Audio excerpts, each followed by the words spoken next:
Sandra, welcome. Thank you for being here. I'm very happy to do an energy talk with you. You're working as a homeopath and a reiki teacher, and recently you have opened the Natural Health Center in The Hague. You're the founder of this beautiful center. And today we will speak about what homeopathy is, what reiki is, how it came onto your path, and how you have become a healer. Thank you for being here. And thank you for having me. Could you tell us a little bit more about your background? Yes. I'm Sandra. I'm Mexican American, actually. I was born in the U.S. And actually never lived in Mexico, but traveled to Mexico and ended up getting married there. But I mean, not at the same time. No? So where did you get married? I got married in San Miguel de Allende in the center of Mexico. But that was, and I had never been there before until, it's a whole long story. But it was a really beautiful place. Now it's quite touristy, but at the time it was very artsy, kind of little tiny town. All right. And so do you feel like the Mexican vibe and culture running through your veins? Definitely. Because I'm like a true mutt in the form of the American way, because I have like some American Indian, some Mexican, some Spanish, a little mix of everything. So like a true American has all these little melting pot things in there. Yes, that's but right. But mostly it's Mexican and American Indian. Mm-hmm. Yeah. Oh, nice. Yeah. Yes. Now, well, today we will speak about different topics concerning healing the body and healing the mind and the soul. And you're working as a homeopath. How did you become a homeopath? So that was kind of like a long journey, I think, because I was never really like, I know when I was a child, I was really into natural medicine because it was sort of, that's what my grandmother did, give you the little herb and herbal tinctures and things. But growing up then, the social influences, I switched over to Western medicine, and then that's all I ever used really until I met my husband, and his mother is a retired homeopath. So I was reintroduced to natural medicine, but a different kind. So it was like these, homeopathic remedies. But at the time, I still wasn't interested in it because my first experience wasn't the most positive, because I didn't really understand how homeopathy worked. And I sort of had this reaction because I had really, really bad allergies.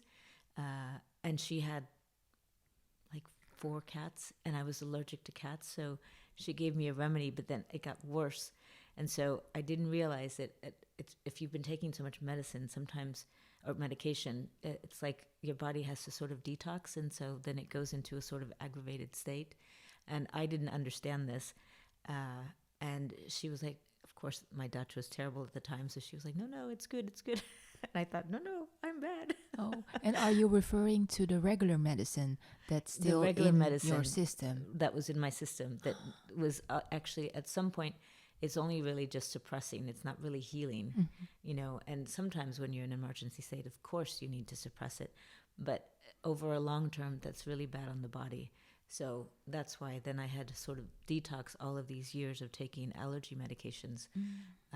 And it was all trying to come out all at once, and I wasn't prepared for it. So my first experience wasn't the greatest, but the second one was really, really good. So then it piqued my interest because I thought I had become a mom by this time, and I wanted everything for my child to be really as healthy as possible, so I was making his food, like he never ate out at all until he could walk, and then other children invited him to McDonald's. Oh, yeah, that I fully recognize that. Yes, yeah. But that's partly why I started getting into natural medicine, was because my child was born and I wanted him to be as healthy as possible. So then I slowly started, I only had the intention to learn about homeopathy so I could use it for my family. But then I loved it so much, and it piqued my curiosity, something that I had not really, like, of course, you're in the university and you study this, and lots of things are interesting. But this was really like, oh my God, the soul and energy and all of it's so fascinating to me. And it still is. Like, I still continue to be in awe of all the things that are out there that I simply don't know yet. Mm-hmm. So slowly, it was actually, I say by accident, but I'm sure it was no accident now that I think about it. It was just like I liked 1 year, so then I went another year, and then I thought I'm definitely going to be a homeopath because I loved it so much. Just And did you only start studying this study out of curiosity to heal your family or to stay healthy, actually? But did it also like transform you in a way when you received the treatments from your mother-in-law? definitely, and that's a really good point because I think that I learned Reiki before I learned homeopathy. And all of these small little changes really do. When I look back at that time, I didn't realize how out of balance I was, and how each time you shift your energy a bit more and a bit more, it becomes like you really do transform, and you don't really see it until you look at it 10 years later or something, to the state you were in before and the state you've become, and then you're still becoming. It never stops. Yeah, it never. Yeah, when once you're on that path, it never stops. But yeah, if you look back in the past 10 years, I think a lot of things have changed for you. Yeah, Right? absolutely. I think. So I'll give one example. Mm-hmm. So when I came to the Netherlands, it was really hard. It was a hard adjustment because I still live in a small little town. I lived in Chicago. That's where my husband and I met. So I went from this really big city comparable to New York to this tiny little place in the Netherlands called Dordrecht, which is really a beautiful city. But when I first arrived, it didn't have that many foreigners, and I mean, everything closed at 5 o'clock except for the shopping night. It was a big shock to my system. And I remember that I was in a negative state, and looking back at it, so you attract what you vibrate, really. Mm-hmm. So at the time, I didn't realize that I was, because I was having all these negative experiences, and it was because I was not feeling very comfortable and confident with the language and in my surroundings. I was trying to adjust. And everybody that moves somewhere kind of experiences some form of that. But when your energy is lower, of course, you have a tendency to experience it in a more negative way because you're at a lower vibration, if that makes sense. No, it does make sense because when you're vibrating on a low vibration, which I recognize from my own experience, but also when I work with my clients, is it influences the way you think and the way you feel, and also how you actually position yourself physically. And what you attract. Yes, and it influences what you attract in life in terms of people and situations that you come across. Exactly. Yeah, like just for instance, just walking down the street with your groceries in one hand, and that someone bumps up against you, and you know, it falls out of your hand. Yeah. Yeah, something like that. Exactly. And so it was really, and then I realized, like, through, because I ended up taking another Reiki course, because sometimes it's like, you need something, but you don't know what it is. Yeah, but how did you end up taking a Reiki course? Did you hear about it, or did so you? That is also when I lived in the Middle East a couple of years, right before I moved to the Netherlands. So I'm originally from Texas, but I spent most of my adult time in Chicago, where I met my Dutch husband. And then we were there for like 13 years. And then we moved to the Middle East for a few years. And there is where it was like, then I couldn't really rely on the hospital anymore, because I couldn't get the medications I was used to. And then eventually I did, but then they weren't working anymore. It's like after a while, you need more of it to keep it all down, So That's at horrible. one point, I was like 5 medications, and still I needed to keep taking it. And if I just missed one day, it was like out of control. So I needed to do something. And in the Middle East was the first time I wasn't working. Like, I wasn't earning any money. I had become a new mother. And I needed like something. I just didn't know what it was. And then I got into these little expat circles, and one of the ladies there, she's like, "Oh, I think you would be great at Reiki." And I thought, why would you say that?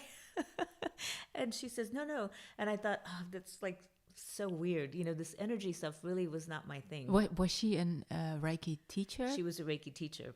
And she thought, "Oh, I think you should take my course." And I thought, "Oh, okay, well, she just wants me to take her course." That's why she was saying, "Oh, I think you're good at Reiki." Exactly. Yeah. But she says, why don't you come and get a Reiki session, and then you can decide.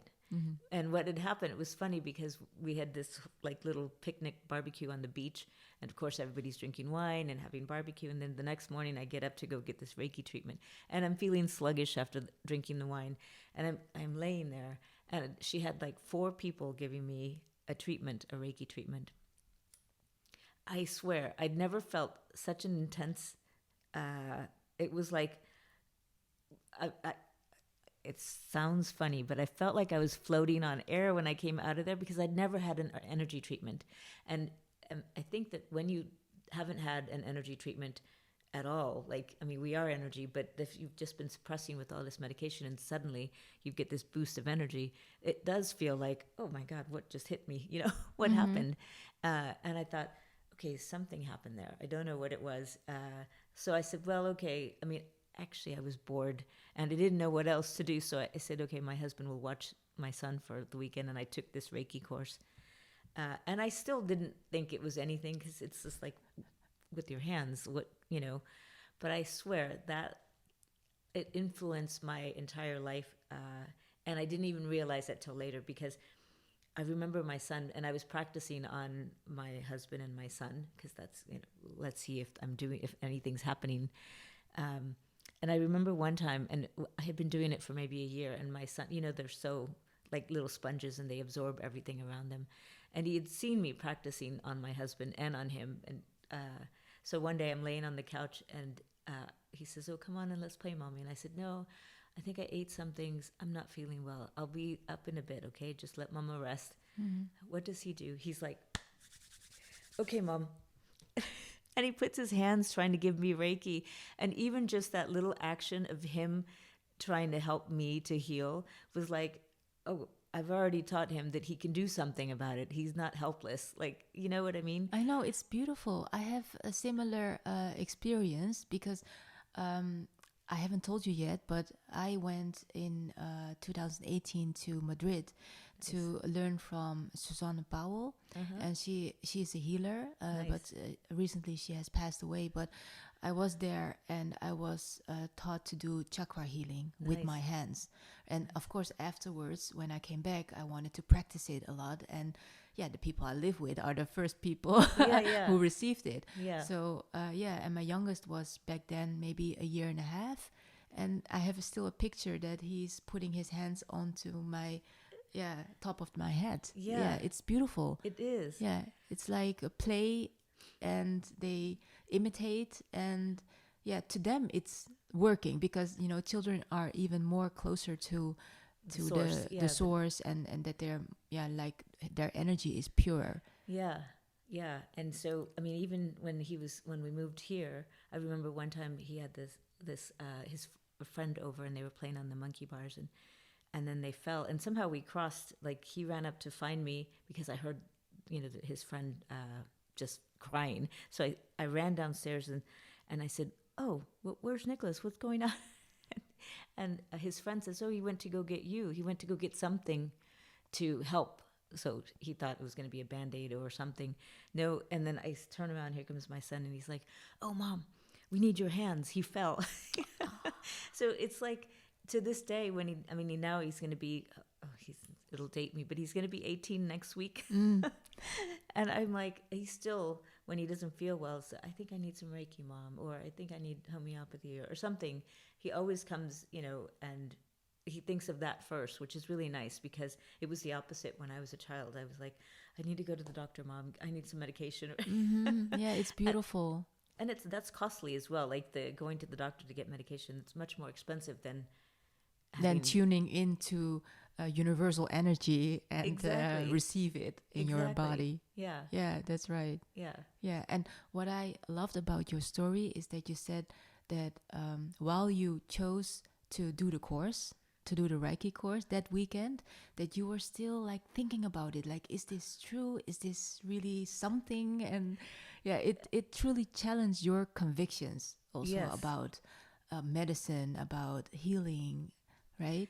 Absolutely, because that is exactly right. Because And I said, when you asked earlier, like the transformation process, I mean, I really was a it sounds funny, non-believer in natural medicine. I really thought, no, this does, I'm really sick. I need real medicine. Klar, that's it. But no, that process started in the Middle East. That it was like, okay, well, I have to get out of my comfort zone. And boy, was it like out completely. I'm in a foreign country where, I mean, I remember going to the grocery store. And actually, the Arabic women are really, or the Arabic people in general, they, at least the ones we were around, they love children. So but I wasn't used to the women being covered, being from the US. We're just more, showing our skin. But then I would go to the grocery store and I was surrounded by, everyone covered up. And so I was one of the few, of course, respectful, covering my shoulders and my knees. But I would be at the grocery store, and then all of a sudden I'd turn around and my son was missing from the cart. And it was like they just pulled him out and were like talking to him and giving him candy and all of this stuff. And I thought, that doesn't in the US, candy. Somebody could take your kid. So all of these different experiences in the Middle East really, really shaped me. I mean, I didn't realize what a big impact it would be on my life later on, because that's why I started exploring natural medicine. And I changed a lot. So from that point, even if I go back to Chicago and I meet with the friends, and I still connect with them, obviously, but I have changed a little, like I've changed in my outlook. Like some of them embrace the natural medicine and some of them don't. So thankfully, most of them do. But it's misunderstood really in some areas. Like if you're just in that corporate, fast-paced world, you just need something that fixes you straight away, and you don't have time to go through this whole slow, evolving process of naturally healing. So, yeah. So I can say that it really has changed a lot. Yeah, it does, right? And it led you to have your own practice in the Netherlands, which you have been practicing for a couple of years right now. And recently you opened a natural health center in The Hague. Yes. And that's also like, I don't even know how that happened.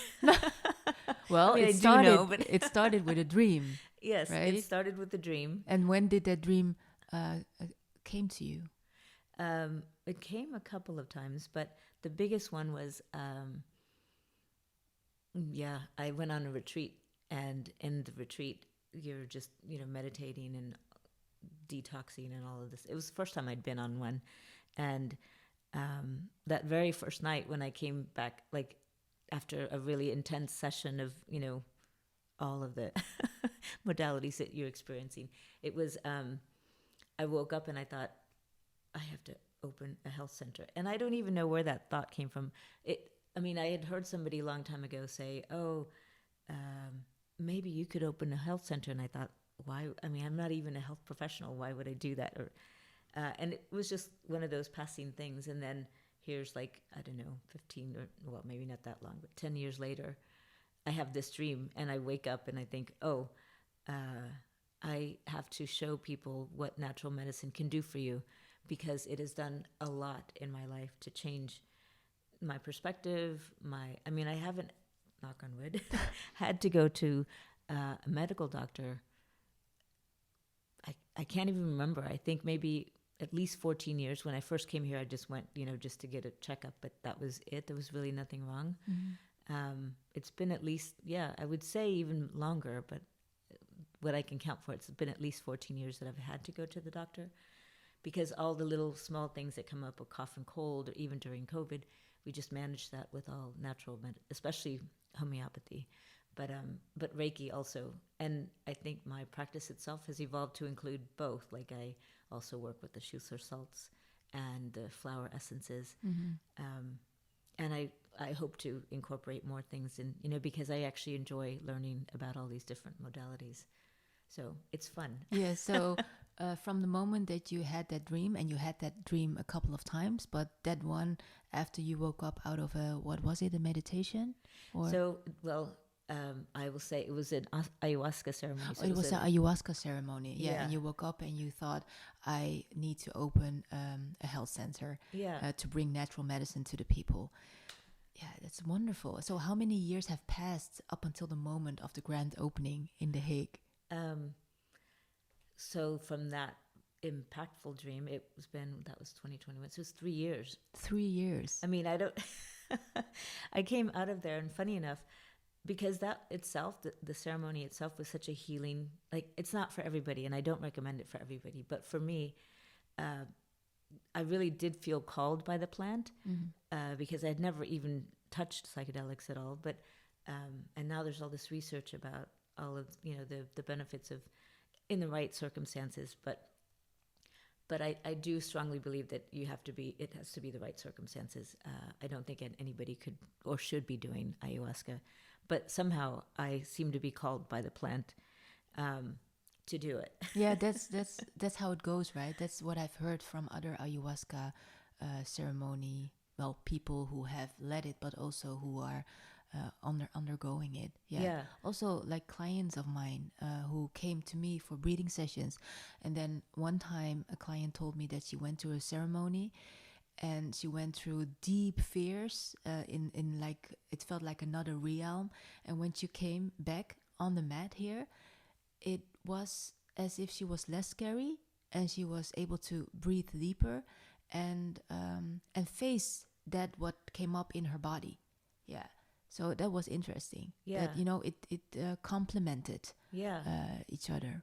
Yeah. And I think for me, it's like, so when I would go to some of these, well, for example, like acupuncture, or I went because, as I mentioned earlier, I had really bad allergies for many, many years. I mean, I was truly like those commercials you see where your eyelids are purple and your nose is all stuffy and you're coughing and like I was like that walking commercial, so many allergies. And when I would go to a healer for like acupuncture or something, they said, oh, you have a lot of sadness, because the emotions are attached to different lungs or different organs. And mine was because the breathing was really difficult. And I had a lot of, respiratory kind of issues.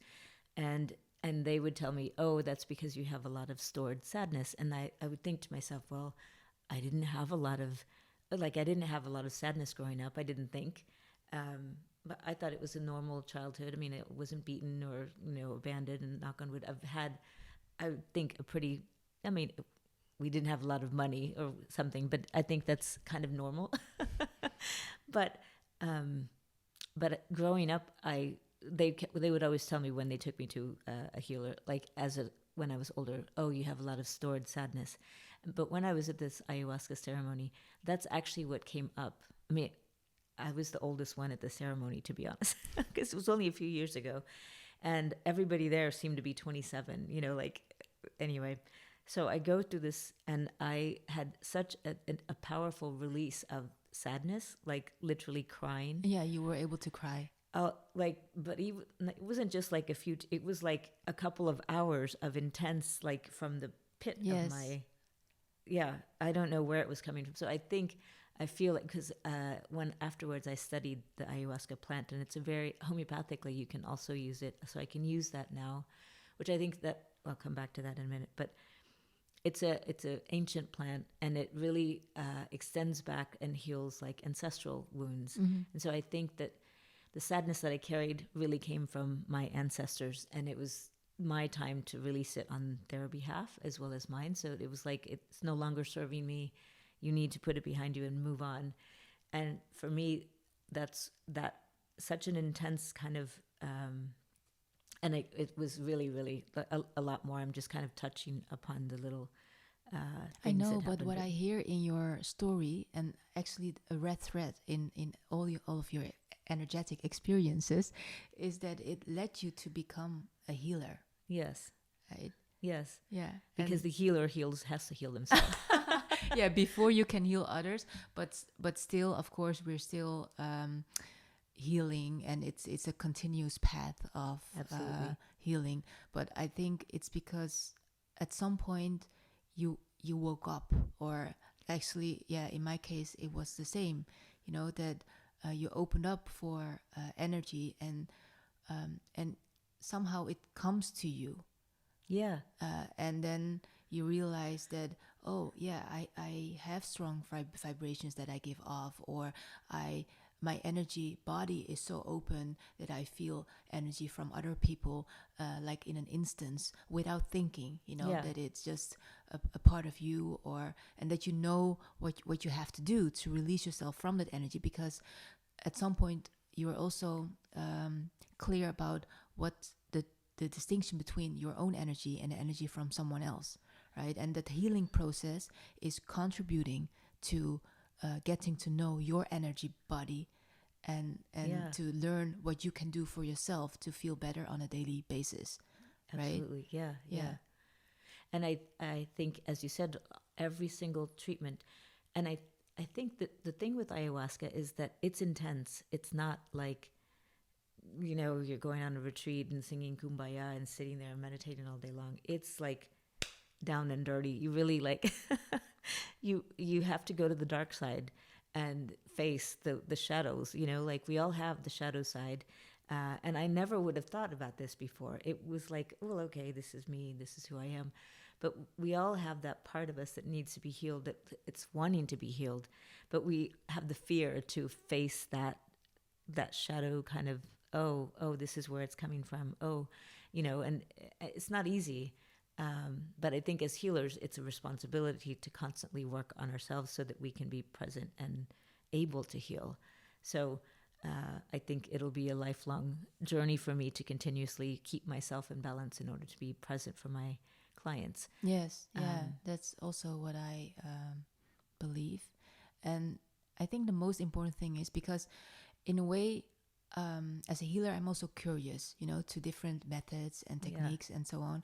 But it's about also integrating what you've learned from one treatment. Exactly. And give it time and space to, let it be a part of who I am now, and how it had changed me, actually. Yeah, because when I think of ayahuasca, for example, I've also heard stories from people that go to a ceremony on a regular basis, and that's like their spiritual path. And then I start to get a little bit cynical, like, but do you implement what you hear, or during those ceremonies, or what comes to you from the plant, right? When it calls you, and how it speaks to you.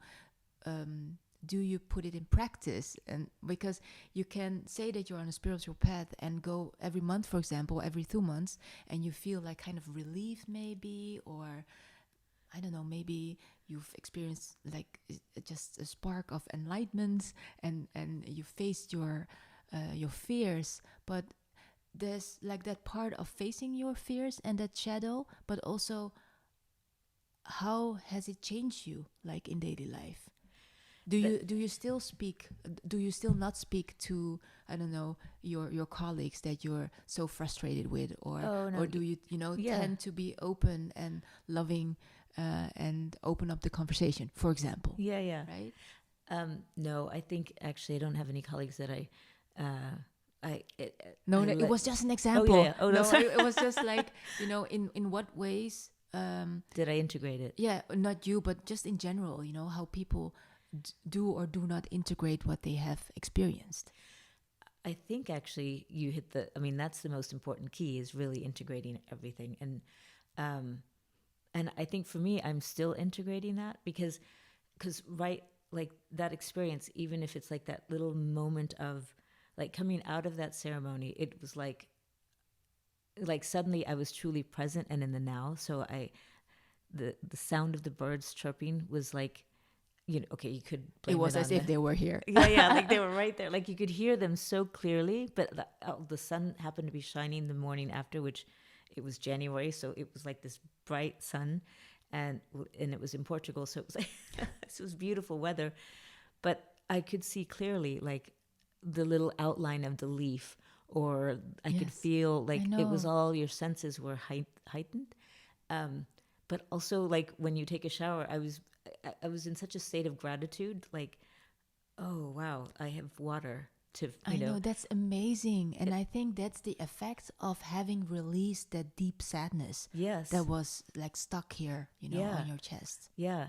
It was really like, I'm so grateful to be alive and to be in this body and to be experiencing this, because that's what we forget, like sometimes you are sad or you are something, whatever it is you're experiencing as a human, we forget that we actually chose to come and experience this life, which is also something that I was reminded in that ceremonial dream, trance state, or whatever you want to call it, that I chose to be here in this moment in time, and I was basically wasting my life, because I should have been a healer already, but it's kind of like, what are you doing? That's kind of how I felt when I came out. I'm like, chop chop. I'm almost, well, at the time it was like 52. Yeah, doing ayahuasca at 52, but middle-aged woman. But it was one of those like, okay, chop chop. You're here to do something. What is it you're going to do? And when I came out of that, I just thought, yeah, I need to help other people find their whatever that path is. Like, that's why the healing center is so nice, because it might not be homeopathy or reiki or whatever it is, but there's something, it could be yours, the rebirthing experience. There's something for everyone, and you're drawn to what you need. And this is why I say the ayahuasca plant called to me, because I felt like it really did call me. And it was like it kept coming in my environment. Like I would see something and I thought, oh, that's scary stuff. It's the same denial. Yes, I know. It's that's pure synchronicity. Yeah. When those signals just pop up everywhere, and Yeah. you get reminded, and yeah, it just gives you a little gentle push, right, in the Yeah. right direction. Yeah. Yeah. Now you're living it. Now you're doing it. Yeah, and I So can't believe it's actually a reality now, and all the synchronicities have somehow kind of fallen into place. Like we hadn't opened, and we already had 8 people at the center, or 9 people, and all of the grand opening, we had all of these people. So I feel like I'm in the right place at the right time. This is where I'm supposed to be, and this is what I'm supposed to be doing. But I didn't feel that way all along, and I'm still integrating that process, because of course you have a tendency, like you come out of this blissful state, and then there's reality. You go back home, and you're the laundry has to be done, or and at that moment I was like, okay, we can't waste water, we have to do you have to be really good to the earth. And I still feel that way, really, like we need to recycle and as much. But then when you go into the real world, it's like you go to the grocery store and you have this plastic wrapper, like, and you have to integrate these things into something that's realistic, that you can't go allow yourself to be so extreme, because extremism in any in any form is not good. No, There has to be right. a balance, and I'm still in a human body, having a human experience, so I have to integrate what I learned from that experience, slowly. So I think the most powerful thing was that I needed to open a center. It sounds funny, but that's kind of why I did. Yes. That's wonderful. It's such a beautiful, empowering story. Yeah. Thank you. Yes. Yeah. So now I'm also thinking about, you're also having your own practice as a homeopath and Reiki teacher in this natural health center. What does homeopathy actually means? Like the word itself. So it means homo is like similar, pathy is like similar path. Sort of, it's like a pathology of. So we're looking at what the body is doing, and so every symptom that the body's experiencing is the body's way of trying to rebalance itself. So like when you have a fever, it's trying to burn out the virus. If you have like constipation or not, but if you're like vomiting or diarrhea, the body's trying to get rid of something that's not good for inside. So we're looking at all the symptoms your body's producing, and looking at it like, oh, your body can heal itself, so it's trying to heal itself, and we give you something the same as what your body's doing. So like, for example, arsenic, it's a poison. And it's a slow death, actually, if you take it over. There's all these like Alfred Hitchcock kind of things where people were poisoned from arsenic. And in its raw form, it is a poison. But when, for example, you've had food poisoning and your body's trying to take it out by vomiting or diarrhea, arsenic as a homeopathic remedy, energetically taken in a small, really, really potentized form, helps your body throw it out so that you heal faster, because it's a poison that's making you basically puke it out. but I mean, also, like, to give you another example, is like a bee sting, for example, or if you have like your body's swelling, it's trying to push something out to the swelling. Like the bee sting also causes swelling. So you could sometimes, if you have swelling in the body, there was a young girl that came to me she was allergic to mosquitoes. And so she had all these welts because somehow the mosquito had gone, crazy on her body, and especially on her face. And so it caused all these swellings, but it wasn't just it was like the puffy, like where there's almost like water underneath the skin. That's the kind of swelling that apis is the homeopathic remedy made from a bee. And that causes, so the body's swelling, and this remedy also helps the body to swell, but push it out so that the swelling then goes down. So it's almost like your body is stuck, and it needs that push to allow it to do what it's trying to do, and then heal it. And did the swelling got bigger? Well, it got bigger for like a minute, and then it went away. It went away. But how did it went away? It just like the body just flushed it naturally, from, like under the skin, under right? the skin. Yeah. In this particular instance, it just went down. The swelling went down, and she was able, probably in the stool or in the urine or something, or sometimes maybe it could be sweat. Everybody would release it differently, but I know that. Even I was, because sometimes I'm still surprised at, how effective it could be so quickly, especially with an acute situation. Because I treat a lot of children by their mothers. So I recommend that they buy a small, like a homeopathic kit for themselves. And when their children get sick, they'll just app me and say, "Oh, this is happening," and that is. So this is what she did. She sent me a picture of, her little girl's face. It was all swollen. And then I said, okay, give her this remedy. And like within a few hours, she texted me again with a picture. She's like, is it possible that it works this fast? But yes, especially in acute situations, it could work really fast. It's more the chronic, over time that's built up. You can't expect it to just be like, it would be really, I don't even know if we could handle it as humans if everything came out all at once. Oh, yes, that would be very complicated. Yeah. Yes. So homeopathy is giving the body something that, to help it do what it's already doing. So it's going with the body, where like if you go to the doctor, they give you, if you have inflammation, for example, they would give you an anti-inflammatory or, antidepressant, so it's going against what the body's doing, which you need sometimes because it saves lives. In a really, really acute situation, it will save the life. But over time, it's better to use the homeopathic, or not homeopathic, but natural way, because it heals like in a more lasting way. Yes. Somehow your story reminded me of a time I spent in Peru, and then I went alone to a Chinese restaurant to eat soup. And I liked the soup, but when I came back to the hostel I was in, all of a sudden I felt all spots like rashes, reddish on my skin, at the front, at the back, and it started itching. And when we went to the hospital, they just couldn't diagnose it. Oh. Right? And so they thought, okay, so you have an allergic reaction, so we'll just give you an injection of something that will make it disappear. And I was really concerned. I thought, so you don't know what it is? Right. You don't, and you will give me, but I just didn't know what to do. Yeah. So I received it, and I was so happy that after a couple of hours it went away. Yeah. Yeah.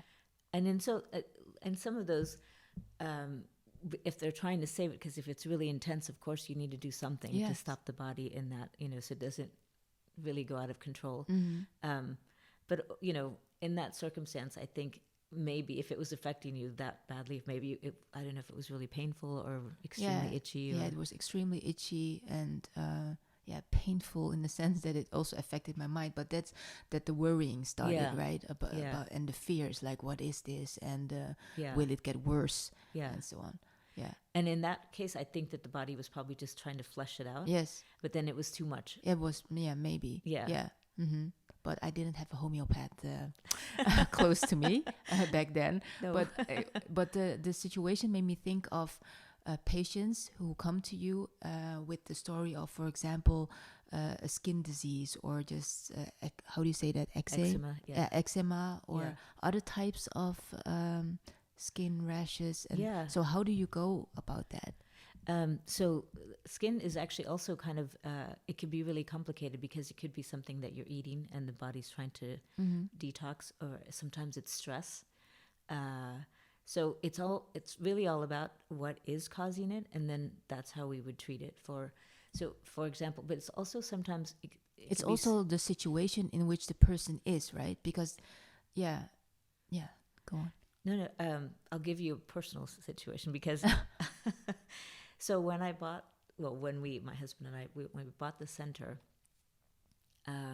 like a month, I was trying to think, how are we going to, renovate it, and it costs money and all of this stuff. And I was really worried also about the way it looked when you first walk in, or like the outside. And funny enough, I suddenly felt really stressed because I thought, now I have the center. Now I have to bring it to life. And I've never had eczema. Somehow I've never had eczema. I don't know why, but maybe I did when I was little and I don't remember. But I got this eczema all over my face. And I had never had any, even when I was a child, I had 1 or 2 pimples, but luckily I had decent skin. But these things were like welts all over my face. And it was right around the time we were buying the new place. So you knew it was related to the stress that you felt from I didn't think about it, but I guess it, like in retrospect, I thought, it probably was related to that, but I didn't, at the time I didn't connect it, because in the beginning I just thought, because I was doing a detox at the time. And so then my friend says, "You're doing too much. Stop detoxing. Look, it's coming out of your face." Oh. So of course I was like, okay, I'll stop with the detox, but it wouldn't go away. And then I was trying all these remedies, like, okay, it's got to be this. No, it's got to be this. It took me literally 2 months of all of these welts on my face before I found the right remedy, and then I realized it was actually related to what I was eating. It was stress, but also to what I was eating. Yeah. So, but do you think the stress directed you to eat what you were eating? Yes, it's a combination. Yeah. So then I was what were you eating? Really fast, like like fried, the frites and the French fries, and all of this, because it was like we're living in Dordrecht, and that was the beginning of a daily commute, basically, because of the construction and all of this stuff, and so it was a lot of stress combined with me, of course, not eating properly, and sometimes eczema sometimes it could be inherited. I was trying to, so it's a very complicated subject, the eczema, because I remember treating this little boy, and he was 7, and he had eczema all over, especially in his torso, the entire body, and you couldn't really see it. Only if you took off, but he was really, really itchy, so he was always scratching, and people, because they couldn't see the eczema, he was just scratching, and they were like, "Oh, he's looking at him weird," children can be kind of mean sometimes. And so his mother came and, "Is there anything you can do?" And I gave him a remedy, and the remedy started to help it go away. But ideally, once your body starts to respond to the remedy, then you need to let the body take over, and you stop taking the remedy. So you really, really have to pay attention to your body and what it's doing, and then listen, which we're not used to doing, to be honest. We're just used to taking something. And I had said to her, okay, once it starts getting better, stop. Well, no. She was like, "Oh, this stuff is working. It's going away." So every day for a month, she was giving this. And then he had a huge reaction. Then it was all over the body and not just this. So then we had to fix that part of it. Oh, no. So and that's what happens when people don't listen. No, exactly. Oh, my gosh. So it could be, eczema is hard to treat because you have to figure out, is it gut related? Are they eating something bad, or is it stress related, or is it inherited? But definitely it can be treated. Sometimes, like in my case, I had to suffer for 2 months before I figured it out. But once I did, it hasn't come back, and it's treated. Once you're able to take care of it naturally, it's the idea that it shouldn't come back. And if it does, it's that you didn't give it, like you probably needed one more dose or something like that. Yes, yeah. And in that personal case, like in your story, it was the junk food, right? It was that and the stress. And the stress and the combination of that. Yeah, it's the combination of it, because maybe a lot of people eat junk food on a regular basis and they don't get skin rashes. Exactly. Yeah, so it's the combination, and I think it's also the combination with the detoxing part of your healing adventure, and then another factor, maybe your energetic body, like how you are as a person and how your physical condition is and your energetic body is at the moment. Exactly, because when you're low on energy, you're susceptible to more things. So then maybe, but there's also the psychosomatic side. Like I was so worried about how we're going to present this center, and it needed a lot of work to just be fixed up in the inside, but also the outside. And I thought, it's going to be like presenting myself to the world also. So Yes, it was also this facial thing. I know. The psychosomatic, because oftentimes when I'm treating a person, and sometimes they're like, oh, I have shoulder pain, and they feel like they're carrying the weight of the whole family's like financial burden, for example, or something, or like sometimes the Achilles heel, like they feel like they're being held back or something, or so there's also always this like psychosomatic side to it, like whatever you're worried about or experiencing, you're creating it in your body, and we don't realize it until later, and sometimes we don't even it could be years and years and you don't make the connection. That's right, yeah. But talking about skin and the psychosomatic part of that, I also have a personal story in which I experienced that, because for years, actually, without knowing, without being conscious of it, I was dealing with a mother who was actually kind of mentally, emotionally abusing me, but I wasn't aware of that, so I just dealt with it continuously. And so in phases, I spoke up for myself, and then after a couple of months, we got back into contact. So it went, like years went by like that, right? Yeah. But at some point around my 40s, something happened, like 2 incidents after each other, and then I decided, no, this is not the way to go. Yeah. I am 40. You can't treat me like that anymore. Yeah. And then I was the person who said no. And then actually a really interesting healing journey started for me, because I noticed that also my skin got thinner somehow. That I couldn't bear the sunlight anymore. Wow.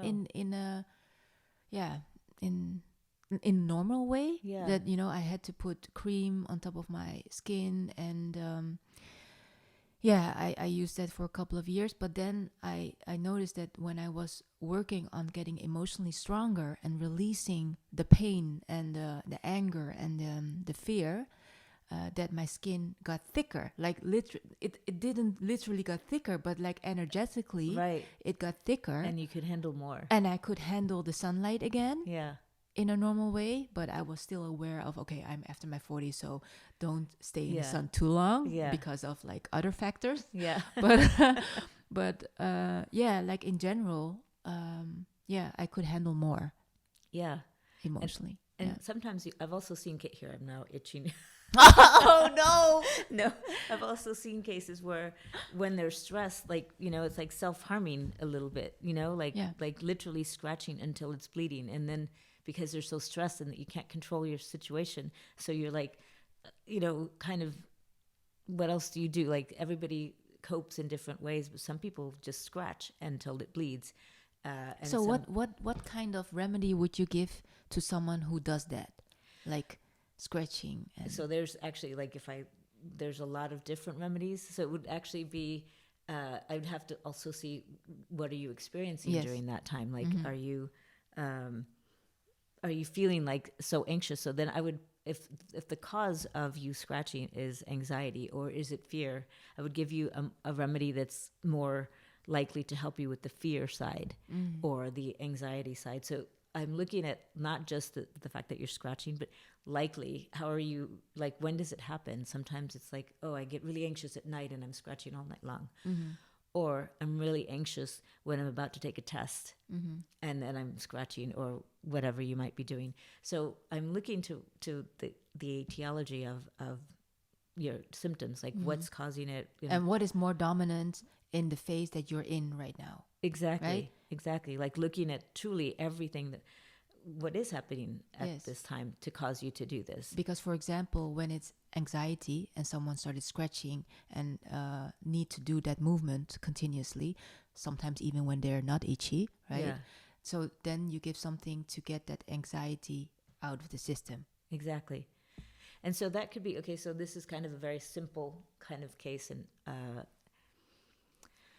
like energy-wise, because it's hard to relate an energy medicine out in nature and compare it to a human. So maybe I'll try to give you two. Now I keep itching because I'm in the energy of itchy eczema. but so like, okay, let's just say, for example, the bee energy. The bee energy would be somebody who's always moving. You know, the bee's like going from flower to flower, and it's really, you know, it's busy the whole day trying to make the honey and, you know, like collect enough pollen to make all of this beautiful honey. But it's busy bee. So the person that's scratching and always busy, that's an energy of a bee. So maybe the bee remedy might be something for them. But it could also be like a sort of a philosophy. I've never actually given examples for that one. I have to think. So there's also a remedy made from sulfur, and sulfur's got this really odor, kind of like when you burn it or something, when you smell sulfur, it's got a really strong odor to it. But people who have eczema and have a strong odor could also be in that sulfuric kind of state. But those people are like philosophers. They're like sitting there thinking and like, oh, I can't figure this out. Yes. You know, like that energy. They start to rot from the inside.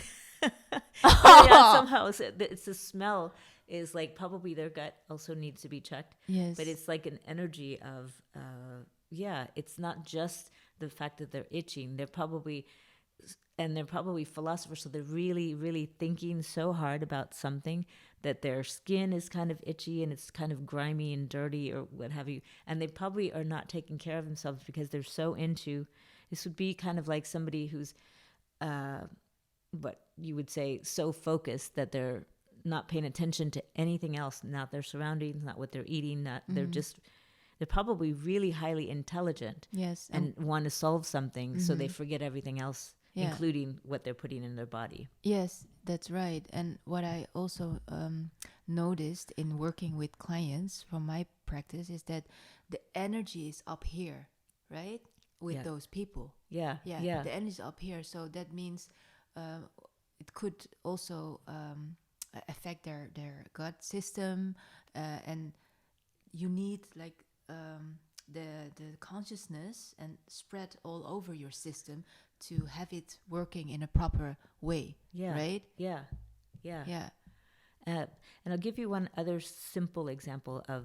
Like, sorry. It's not only the consciousness; it's also because when you're thinking a lot and the energy is up here, it influences your breathing system. So and you need your breathing system to have the oxygen that you breathe in be delivered in every part of your body. Yeah. So and if it's not delivered, then it starts contracting, I think. Yeah. And then maybe it starts creating those smells that you mentioned. Yeah. Skin usually is something trying to come out. Yes. And so there's almost always something having to do with digestion as well. So it's a combination, like actually for me, the remedy was enough, but I knew that I also needed to change my daily eating habits because I was just eating something that was fast. Like, and you think it's healthy because the salad for this, but it's actually has maybe a piece of fried chicken on top of it. Do you know what I mean? It's the little changes that you have to remember to make. Yeah, that's that we're all guilty of. Yes, yeah, I know. Yeah, even healers. Yeah, exactly. We're human. Yeah, we're human. Yeah, that's right. We have arrived at the end of the energy talk, and I would like to ask you if you have a message that you would like to share to the watchers and listeners of this energy talk in relationship to the healing process. I think healing really, like you, it sounds so cliche that it's a journey, but it really, really is. It's a process, and we can't expect to be healed overnight because we've been experiencing our experience of being human for such a long time that you have experienced a little bit of sadness here and a little bit of, anger here and a little, and we just tend to keep going. And even when you heal and you're in a good place, you could be in a good place for a little while, but then maybe somebody close to you passes away and then you go into another state of sadness. So it's not that we're going to heal and everything is going to be perfect. It truly is a process, and people have to recognize that natural medicine and natural healing modalities, it is a process, and it's not a quick fix. It can't be a quick fix because, as we mentioned earlier, it would be too much for us to handle if everything came out all at once.